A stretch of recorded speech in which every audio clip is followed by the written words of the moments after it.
दाताओं को और नेताओं को दिए। वो कार्यक्रम विधिवत रूप से चलाए जा रहे हैं। 2 अक्टूबर तक सेवा पखवाड़े का समापन है, तो उस पर भी चर्चा हुई। और आज जो है आत्मनिर्भर भारत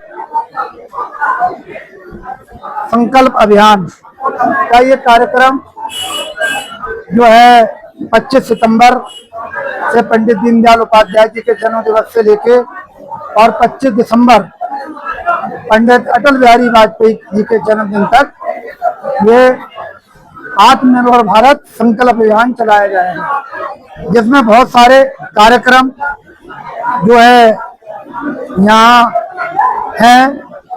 तो उन कार्यक्रमों को हम यूथ एम्बेसडर बनाना, स्वदेशी अपनाना, जो है प्रेस वार्ता, कार्यशाला, वर्चुअल बैठक, ऐसे बहुत सारे कार्यक्रम हमारे राष्ट्रीय नेतृत्व और प्रदेश नेतृत्व ने दिए हैं, जिनको लेके भी आज विधिवत बूथ स्तर तक चर्चा हुई है और बैठकें हुई हैं। और सम्मानित मंडल अध्यक्षों ने, शक्तिकांत संयुक्तों ने अपनी अपनी जिम्मेदारियां उठाने का निर्वहन किया है। इसी के साथ हमारे दल ने आपका सुझाव लाएगा बदलाव, उस पर भी लोगों से कहा है कि भाई ये प्रपत्र है, इसे पढ़कर समझकर और इसमें ये जो है आपका सुझाव आपको देना है। और उससे भारत में प्रदेश सरकार और देश की सरकार उन सुझावों पर मंथन करेगी और उसके बाद बूथ ग्राउंड लेवल की जानकारी हासिल करके और फिर बदलाव देश में, सरकार में, संगठन में और प्रशासन में लाएगी।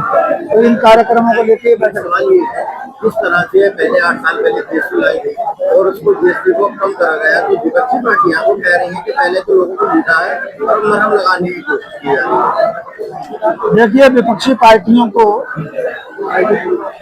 ये समझ ही नहीं है कि उन्हें किस मुद्दे पर क्या बोलना। भारत को जब जीएसटी लगाई गई तो भारत में डेवलपमेंट हाईवे बनने थे, एक्सप्रेस वे बनने थे, नेशनल हाईवे 6 लेन 4 लेन बनने थे, भारत माला बननी थी, समुद्र माला बनने थी और भारत की जो अर्थव्यवस्था है उसे चुस्त और दुरुस्त करना था। और हम अब तीसरी अर्थव्यवस्था दुनिया की बनने जा रहे हैं। तो उस समय उस तरह के सिस्टम को लागू करने की जरूरत थी। और आज जब वो सब चीजें ठीक हो गई, आप देख रहे हैं 4 लेन 6 लेन 8 लेन हाईवे बन गए, दिल्ली से बॉम्बे बन गए और आपके express way, Jamuna express way और पूर्वांचल एक्सप्रेस वे बन गए। तो अब जनता को राहत देने के लिए जीएसटी को और कम किया जा रहा है। आने वाले समय में जब ये सब काम जो अभी पेंडिंग है वो जब काम पूरे हो जाएंगे तो और कम किया जाएगा। और कभी जरूरत पड़ेगी देश को फिर धन की इकट्ठा करने की, किसी पड़ोसी देश से अगर युद्ध की स्थिति आती है और कुछ मसला आता है तो फिर ज्यादा दरें ले ली जाएंगे। ये तो सरकार है, ऊपर नीचे अपनों का टैक्स लेके अपनों के साथ लगाना है, अपनों से को राहत देके अपनों को कम करके अपनों को राहत देंगे। सवाल है कि अब उत्तर प्रदेश में एक मतलब बड़ी तेजी से फैल रहा है, दंगे भी हो लेकर आलम मोहम्मद वाला विवाद उत्तर प्रदेश में पसर रहा है। ये सब प्रदेश सरकार क्या कदम उठा रही है? और ये सब विपक्षी पार्टियों का कार्यक्रम चलाया जा रहा है। कभी जातियों के रूप में भारत और प्रदेश को बांटने पर काम करते हैं, कभी धर्म के आधार पर करते हैं, कभी इष्ट देव अपने अपने इष्ट देवों के आधार पर ये कार्यक्रम विपक्षी पार्टियां चला रही हैं। लेकिन नेतृत्व प्रदेश का और देश का बहुत मजबूत है।